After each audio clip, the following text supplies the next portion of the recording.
Hello student, good morning. आप सब कैसे हैं? आशा है कि सब अच्छे होंगे, घर पर होंगे और लॉकडाउन का पालन कर रहे होंगे। मैं Devendra Pandey, assistant professor computer science department, Pentium point technical college Rewa से आपके लिए ऑनलाइन क्लास लेके प्रस्तुत हुआ हूं। आज का हमारा टॉपिक है कंप्यूटर नेटवर्क में या इंटरनेट में डब्ल्यू क्या होता है। जैसा कि इसके नेम से स्पष्ट है कि डब्ल्यू को वर्ल्ड वाइड वेब भी कहा जाता है। एक ऐसा वेब पेज का कलेक्शन जो पूरे वर्ल्ड में, पूरे विश्व में इलेक्ट्रॉनिक तरीके से फैला हुआ है और किसी भी इंटरनेट के, किसी भी नेटवर्क के माध्यम से ब्राउज किया जा सकता है। डब्ल्यू को हम कई नाम से जानते हैं, जैसे कि वर्ल्ड वाइड वेब के भी नाम से जानते हैं, डब्ल्यू के नाम से भी जानते हैं और संक्षेप में हम वेब भी कह सकते हैं। तो इस तरीके से डब्ल्यू के बारे में कई इन्फॉर्मेशन आपको कलेक्ट करनी है और देखते हैं कि ये किस प्रकार से हमारे लिए महत्वपूर्ण होता है। What is a world wide web? The World Wide Web is way of exchanging information between computer on internet। अर्थात डब्ल्यू एक प्रकार का एक ऐसा इलेक्ट्रॉनिक पेज होता है, एक प्रकार का ऐसा वेब पेज का तरीका होता है जिसके माध्यम से किसी भी कंप्यूटर के बीच इंटरनेट का यूज़ करते हुए इंफॉर्मेशंस को शेयर किया जाता है, इंफॉर्मेशन को एक्सचेंज किया जाता है। The World Wide Web is a network of page of image, text, sounds, and internet which can view using browser software।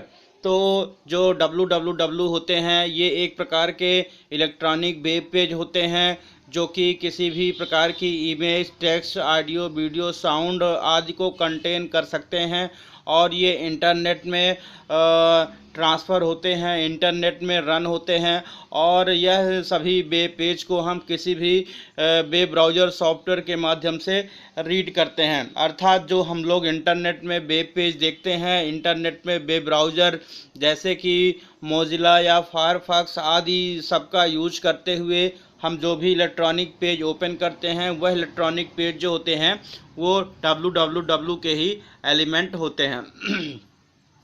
W consist of world wide web collections of electronic document, web page and A web page is collections of related web page and associated item. तो कहने का मतलब ये है कि जो world wide web होता है वो किसी एक पेज को नहीं कहते हैं, बल्कि ये जो वर्ल्ड वाइड वेब होता है ये एक प्रकार का इंटरनेट का डाटाबेस होता है, इंटरनेट का इलेक्ट्रॉनिक पेज होता है जो कि बहुत सारे इलेक्ट्रॉनिक पेज से, इलेक्ट्रॉनिक डॉक्यूमेंट से मिलकर बना होता है, कलेक्शन ऑफ इलेक्ट्रॉनिक डॉक्यूमेंट होता है। और ये जो वेब पेज होते हैं ये collection of related web page हो सकते हैं और एक वेब पेज में कई प्रकार के कंटेंट, कई प्रकार के आइटम को ऐड किया जाता है, जैसे कि वेब पेज में टेक्स्ट, ऑडियो, इमेज सब कुछ हो सकता है। तो एक वेब पेज जो होता है वो किसी भी हम लोग HTML या XML के द्वारा जो वेब पेज बनाते हैं तो उस प्रकार के हजारों लाखों वेब पेज के सेट से जो है वो डब्ल्यू का निर्माण होता है। A web server is a computer that deliver request web page to your computer. तो कहने का मतलब ये है कि जो वेब सर्वर होते हैं वो ऐसे प्रोग्राम, ऐसे कंप्यूटर सॉफ्टवेयर हो सकते हैं जो कि किसी भी क्लाइंट से रिक्वेस्ट को रिसीव करते हैं, रिक्वेस्ट को प्राप्त करते हैं और उस रिक्वेस्ट के अनुसार यूज़र्स को वेब पेज प्रोवाइड करने का वर्क करते हैं। Web 2.0 refer to website that provide a means for use of interact. तो जो वेबसाइट्स होती हैं वो भी डब्ल्यू के अंतर्गत आती हैं और वेबसाइट का जो रोल होता है उनका रोल होता है कि जो भी यूज़र हैं उस यूज़र को कैसे वेब पेज प्रोवाइड किया जाए, तो उसके बीच जो इंटरेक्शन का कार्य है, जो उनके बीच कम्युनिकेशन का कार्य है वो डब्ल्यू में वेबसाइट के द्वारा किया जाता है। अब देखते हैं कि जो डब्ल्यू की हिस्ट्री क्या हो सकती है। तो यहाँ पर मैंने बताया कि लगभग 1989 से लेकर 90 में टिम बर्नर्स ली के द्वारा ये डब्ल्यू का जो आविष्कार किया गया है। तो ये ध्यान रखिएगा, क्योंकि कई बार ये जीके में, ऑब्जेक्टिव में और एमसीक्यू में पूछा गया है कि डब्ल्यू के आविष्कारक, इन्वेंटर कौन है। तो ध्यान रखिएगा कि जो टिम बर्नर्स-ली हैं, ये डब्ल्यू के आविष्कारक हैं, जिन्होंने लगभग 1990 में इसका आविष्कार किया था और 1992 में इसे उन्होंने पब्लिश कर दिया था। और means for transferring text and graphics simultaneously, तो ये सभी प्रकार के टेक्स्ट, सभी प्रकार की ग्राफिक्स को एक साथ ट्रांसफ़र करने के लिए ये प्रोवाइड किया गया था। नेक्स्ट देखते हैं कि वो fundamental concept of the world wide web. तो जो डब्ल्यू होता है वो किस प्रकार से बना होता है, उसमें क्या क्या कंटेंट हो सकते हैं, वो फंडामेंटल मूलभूत जो कॉन्सेप्ट है वो हम आपको यहाँ पर बताने जा रहे हैं। तो जो पहला जैसे कंटेंट है वो क्या है, हाइपर टेक्स्ट कॉन्सेप्ट। तो hypertext is a text which contain link to other text. The term was coined by Nelson around 1965। तो ये जो हाइपर टेक्स्ट है ये एक प्रकार का स्पेशल टेक्स्ट होता है जो कि डब्ल्यू में यूज़ किया जाता है। और ये हाइपर टेक्स्ट की जो मुख्य विशेषता ये होती है कि ये ऐसे स्पेशल टेक्स्ट होते हैं जो अपने अंदर किसी भी लिंक को कंटेन किए रहते हैं, किसी भी हाइपर लिंक को अपने अंदर रखते हैं, और उस टेक्स्ट में, उस लिंक में क्लिक किए जाने पर ये किसी अदर टेक्स्ट को, अदर वेब पेज को लिंक कर सकते हैं, वहाँ पर आपको जंप करके पहुँचा सकते हैं। जैसे कि आपने इंटरनेट में देखा होगा कि कई जगह लिखा रहता है क्लिक हियर। तो ये जो क्लिक हियर लिखा हुआ है ये एक प्रकार का हाइपर टेक्स्ट है, जो वहाँ पर लिखा हुआ है क्लिक हियर, ये हाइपर टेक्स्ट होता है। और उस हाइपर टेक्स्ट में जब क्लिक करेंगे तो कोई दूसरी फाइल, कोई दूसरा वेब पेज ओपन होता है। तो ऐसे स्पेशल टेक्स्ट को जो कि लिंकिंग का कार्य करे उसे हम हाइपर टेक्स्ट कहते हैं। फिर है क्या है, hyper media concept. Hypermedia is term used for hypertext which is not constant to be text. It can include graphics, video and sound.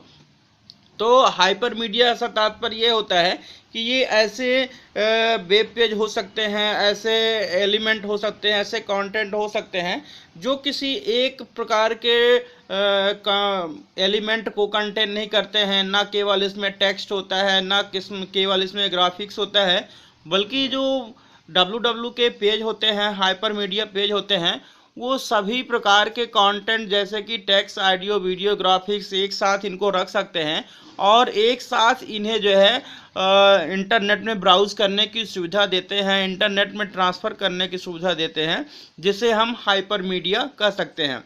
ये हाइपर मीडिया शब्द जो है लगभग मल्टीमीडिया से मिलता जुलता शब्द है। जिस प्रकार से मल्टीमीडिया में हम सभी फैसिलिटी एक साथ देखते हैं, वैसे ही हाइपर मीडिया है। लेकिन ये जो हाइपर मीडिया है ये लिंकिंग के द्वारा आपको सारी सुविधाएं एक साथ उपलब्ध कराता है। नेक्स्ट जैसे है वेब ब्राउज़र क्या होते हैं। A web browser display a web document and enables user to access web document.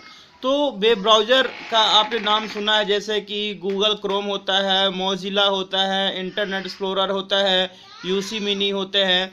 ये सब क्या हैं, ये वेब ब्राउज़र हैं।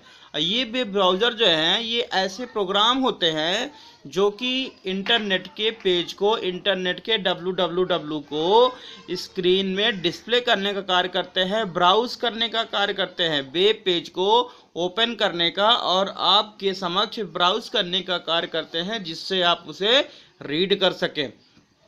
फिर है web server. This is a program that wait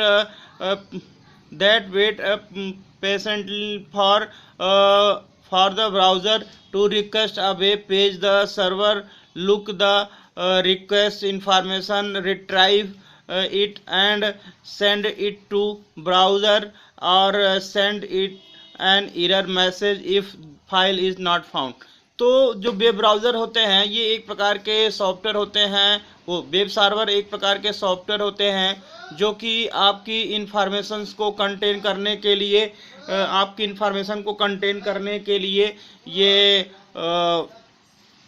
अपने अंदर सारे प्रोग्राम रखते हैं। और उसके बाद ये देखते हैं कि आप किस प्रकार के रिक्वेस्ट कर रहे हैं, कौन से रिक्वेस्ट कर रहे हैं, और उस रिक्वेस्ट को प्रोसेस करते हुए उस फाइल को आपके समक्ष प्रस्तुत करते हैं, उसकी जो प्रोसेस है उसको सॉल्व करते हैं।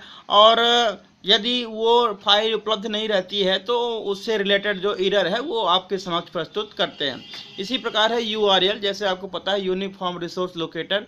तो these are the web address, the resource locator is an address system. तो जो यूआरएल होता है एक प्रकार का एड्रेस होता है जो किसी भी वेबसाइट के किसी पेज तक पहुंचाने का वर्क ये करता है।